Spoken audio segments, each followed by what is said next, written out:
नमस्कार, आप देख रहे हैं लाइव न्यूज नई सोच और मैं हूं आपके साथ शालिनी।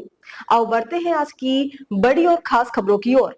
उपेक्षा से अपना चरित्र और दिशा बदल सकता है संगठन। एबीवीपी के नए कार्यालय का उद्घाटन कर बोले आरएसएस प्रमुख मोहन भागवत।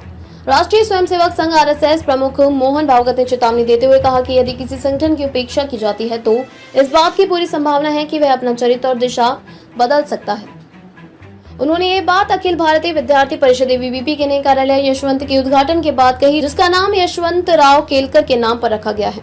एबीवीपी के नए कार्यालय भवन के उद्घाटन के अवसर पर उपस्थित लोगों को संबोधित करते हुए मंगलवार को आरएसएस प्रमुख ने कहा कि जब कोई संगठन छोटा होता है तो वह सीमित संसाधनों के साथ अपना काम करता है।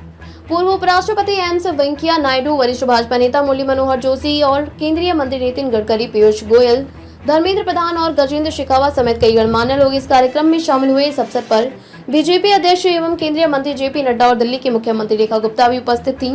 भागवत ने कहा कि जब कोई संगठन बढ़ता है तो अधिक संसाधनों की आवश्यकता होती है। जब वह राष्ट्र के जीवन में स्थान प्राप्त करता है तो उसे विभिन्न प्रकार के संसाधनों की आवश्यकता होती है। प्रत्येक संगठन की अपनी आत्मा और शरीर होता है। भागवत ने कहा, यदि किसी संगठन का बाहरी स्वरूप खराब है तो उसे उपेक्षित किया जाता है। यदि वह समृद्ध है तो उससे ईर्ष्या होती है। कभी कभी यदि संगठन की उपेक्षा की जाती है तो उसका चरित्र और दिशा भी बदल जाती है। राष्ट्रीय स्वयंसेवक संघ आरएसएस प्रमुख ने कहा कि किसी संगठन को अत्यधिक दिखावटी नहीं होना चाहिए और न ही उसे अपने काम करने के लिए आवश्यक संसाधनों की कमी होनी चाहिए। उन्होंने कहा, श्रमिकों को एक संतुलित माध्यम मार्ग अपनाना होगा और ऐसी सोच जागरूक समर्पित कार्यकर्ताओं से आती है। उन्होंने कहा, अगर आप विद्यार्थी परिषद के असली उद्देश्य को समझना चाहते हैं तो एबीवीपी के किसी कार्यकर्ता को देख लीजिए। ये छात्रों का छात्रों द्वारा और छात्रों के लिए एक संगठन है। जब आरएसएस पर प्रतिबंध लगा था तब एबीवीपी ने ही युवाओं के बीच राष्ट्रहित की मशाल को आगे बढ़ाया था। हमने देश भर के परिसरों में सेवा और देशभक्ति की भावना को जीवित रखा।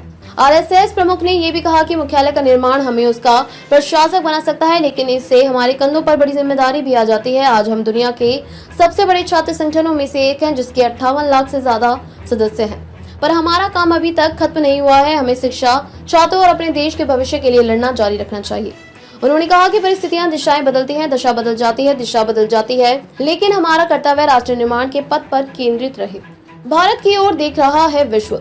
आरएसएस प्रमुख ने एकता का संदेश देते हुए कहा कि विश्व मार्गदर्शन के लिए भारत की ओर देख रहा है। उन्होंने कहा, हमारे देश का भाग्य बदल रहा है, पूरा विश्व मार्गदर्शन के लिए भारत की ओर देख रहा है। विश्व के सामने सही आदर्श प्रस्तुत करना हमारा कर्तव्य है। हमारे पास ज्ञान है और हमें एकता की भावना के साथ दृष्टिकोण अपनाना होगा। भागवत ने कहा कि विभिन्न संप्रदायों, भाषाओं, जातियों और उपजातियों के लोगों के बीच एकता की भावना से ही राष्ट्र निर्माण और वैश्विक कल्याण के लक्ष्यों को प्राप्त करने में मदद मिल सकती है। उन्होंने कहा, मैं भारत के युवाओं में देश को अग्रणी राष्ट्र बनाने का नया उत्साह देख सकता हूं। उन्होंने कहा कि युवा पीढ़ी में विश्व के समक्ष प्रगति के वैकल्पिक मॉडल प्रस्तुत करने की क्षमता है। उन्होंने कहा, हमें अपने देश का भाग्य पूरी तरह से उपनिवेश मुक्त मन से बनाना होगा। हमें उसी आधार पर अपने प्रयोग करने होंगे। युवाओं में राष्ट्र निर्माण का उत्साह और काम करने की क्षमता है। उन्हें देश को उचित ज्ञान दिए जाने की आवश्यकता है। यह ज्ञान एकता से आता है। ऐसे ही लेटेस्ट अपडेट पाने के लिए हमारे चैनल को लाइक, फॉलो, सब्सक्राइब करें और बेल आइकन दबाना ना भूलें। अगर आप हमें फेसबुक, ट्विटर या इंस्टा के माध्यम से देख रहे हैं तो हमें कमेंट करें। धन्यवाद।